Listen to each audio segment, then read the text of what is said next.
Toshkent issiqlik elektr markazida kuz-qish mavsumiga tayyorgarlik ko'rish maqsadida O'zbek Energiya ta'mir mutaxassislari tomonidan rejaviy ta'mirlash ishlari qizg'in davom etmoqda.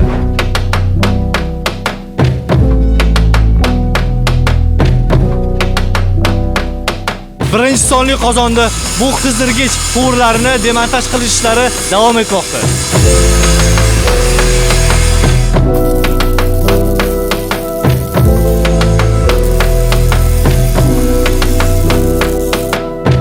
Shuningdek, 5-qozonda esa kapital ta'mirlash ishlari tugatilib, foydalanishga topshirildi.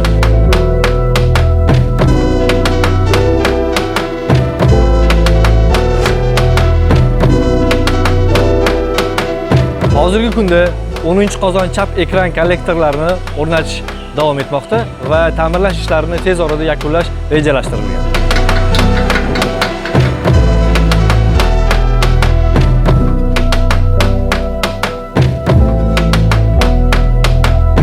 Shuningdek, 11-sonli qozonda gaz armaturalarini ta'mirlash ishlari olib borilmoqda.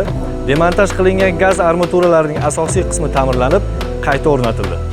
Shuningdek, Toshkent issiqlik elektr markazida bir nechta qozon agregatlarida mukammal ta'mirlash ishlari davom etmoqda.